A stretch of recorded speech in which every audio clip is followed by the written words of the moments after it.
In this video, we're going to discuss types of spectroscopy. We've already distinguished between absorption and emission spectroscopy.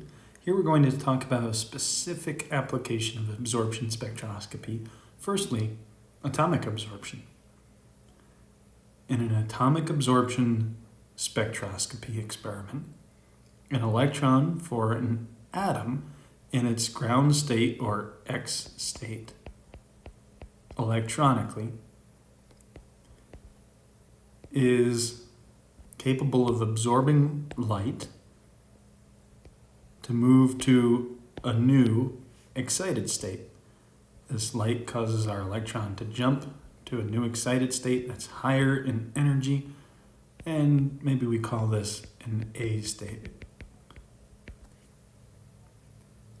This process, this jump, represents an electronic transition, moving from one electron configuration, the ground state, to another. It's also possible to move between quantized vibrational states and rotational states, although we won't explore those concepts in too much detail in this class. So, in an atomic absorption experiment, an atom's electrons are excited.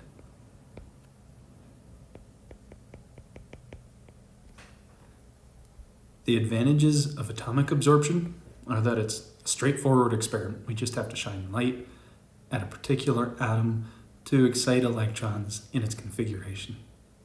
Spectral lines are sharp and clear, but they are also subject to broadening through collisional effects as individual atoms collide with each other, or due to the Doppler effect, which causes a frequency shift depending on the relative motion of atoms toward or away from a detector that we might be using.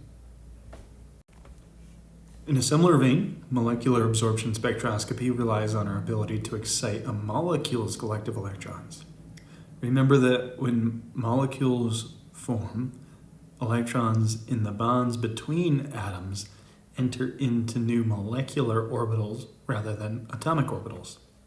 These molecular orbitals get names like sigma pi or sigma star, pi star, depending on whether they're bonding or anti-bonding orbitals. These orbitals' energies are interspersed with vibrational states that represent quantized areas where bonds can vibrate. I'll depict these in purple. An electron in a molecule may be illuminated with a photon of light energy to move to any one of a number of new vibrational states.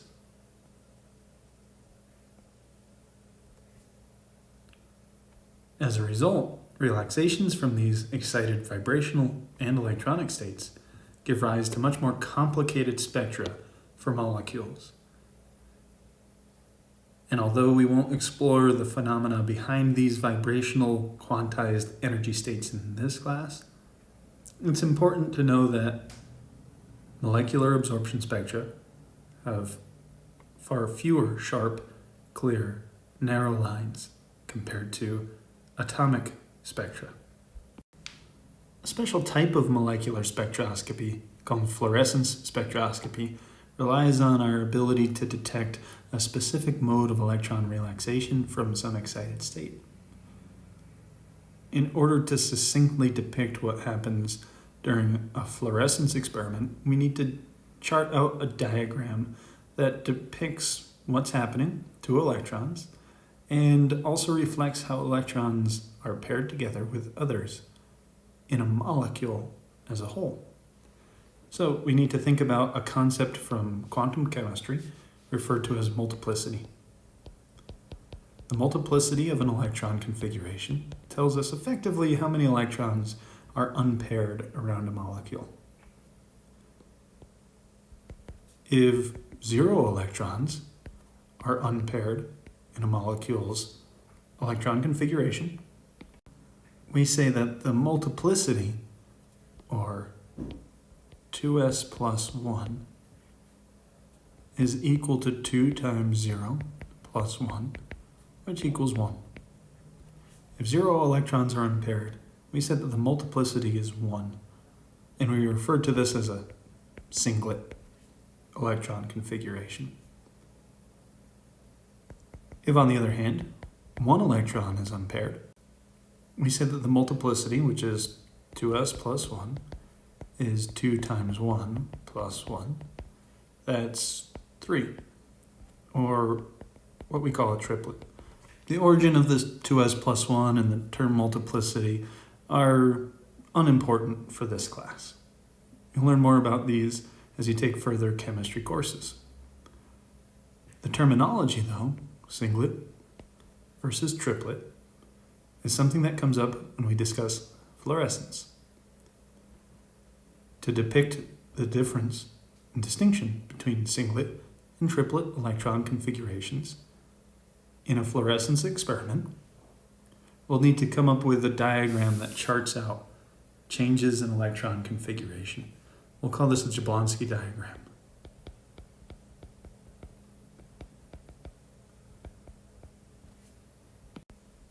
In this diagram, we have a series of lines down at the bottom that represent ground vibrational states for a molecule.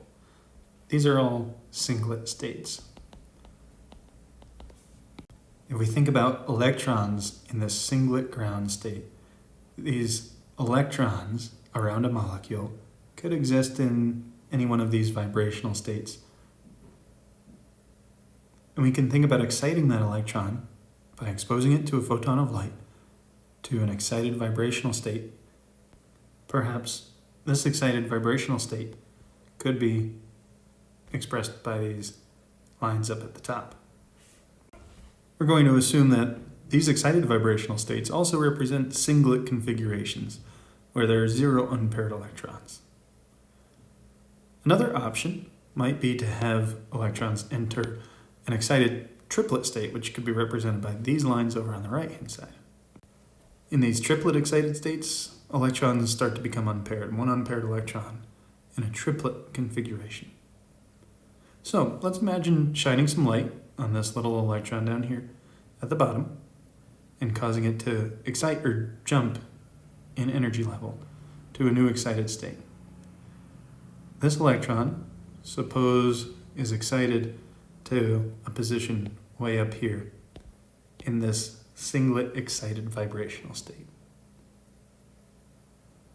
As this electron seeks to re-enter its ground state configuration, it goes through a series of relaxations. For one thing, it can move from one rung in this excited state energy ladder to the next in sequence until it reaches the bottommost, the lowest energy rung in this singlet excited vibrational state.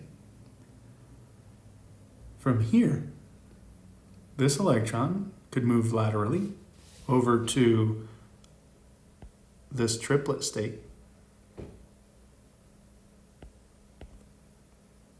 or this electron could move vertically down to any one of our ground state vibrational energy levels.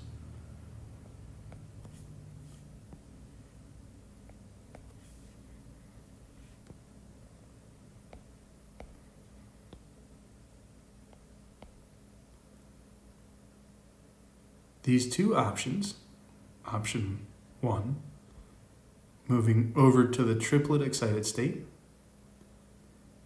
and option 2, moving down to the ground state,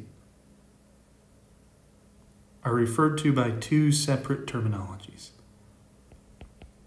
The first is intersystem crossing, moving from a singlet to a triplet state. The second, movement from a singlet excited state to a singlet ground state, is called fluorescence.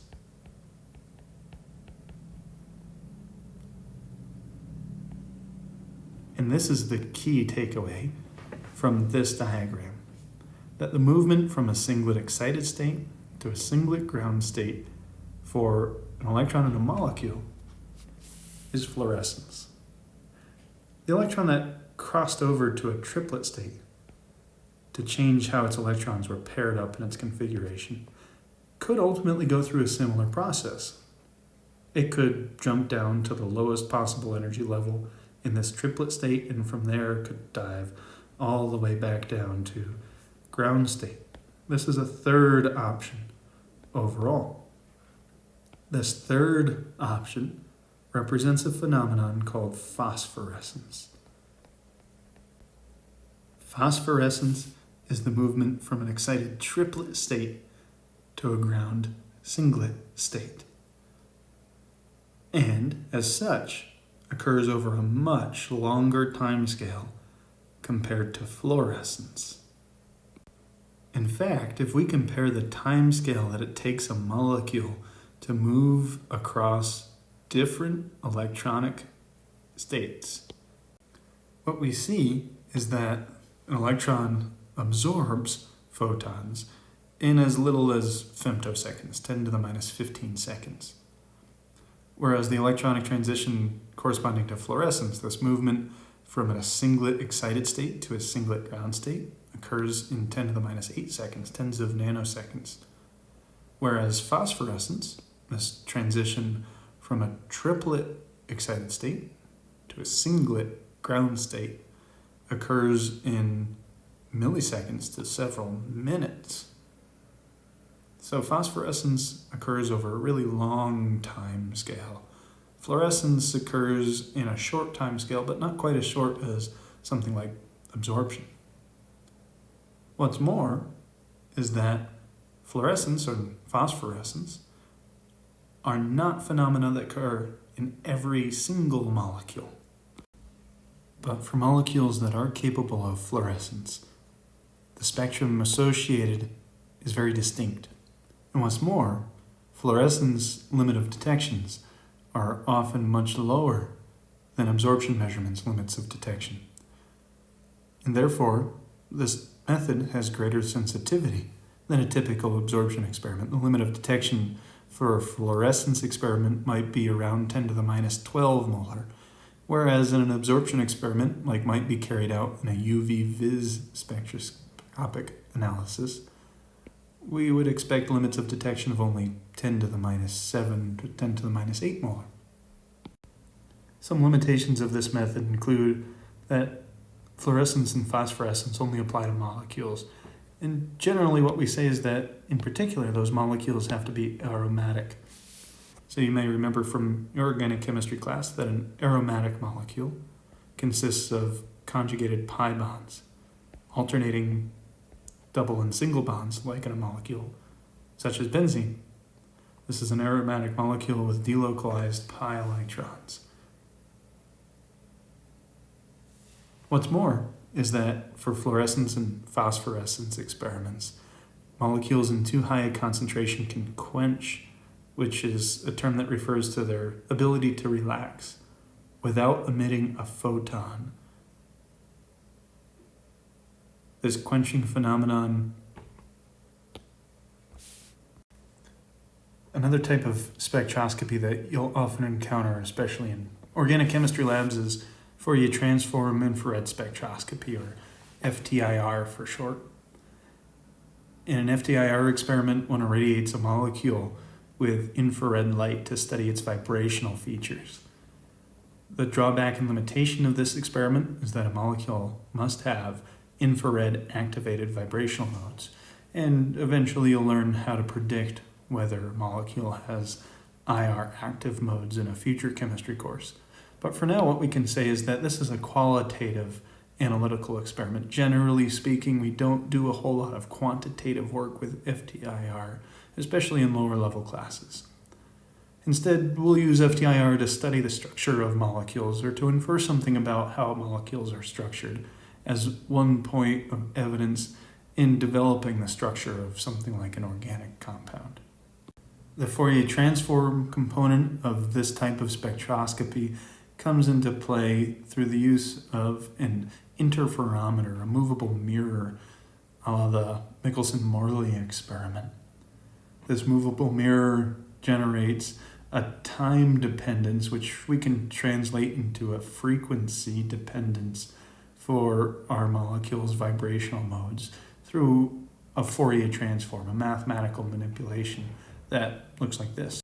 And although you won't have to solve that mathematical equation yourselves, computers can do it very quickly. And therefore, we can have very high and very fast throughput in an FTIR experiment. We can analyze samples rapidly. We don't require a whole lot of fine configuration, no slits or monochrometers necessary for an FTIR experiment. And we can get good signal to noise ratio. We have a lot of input power and little noise associated with it. So this is a quick and easy technique that's used as a qualifier. This is by no means an exhaustive list of spectroscopies and includes just a very basic introduction to how a spectroscopy is used and what it's based upon. As you take more and more advanced courses in chemistry, you'll encounter many different types of spectroscopy and learn about the mechanisms of action of them. The ones that we've investigated here are common in introductory and organic chemistry courses, and hopefully this provides some insight into why and how these types of spectroscopy ought to be used.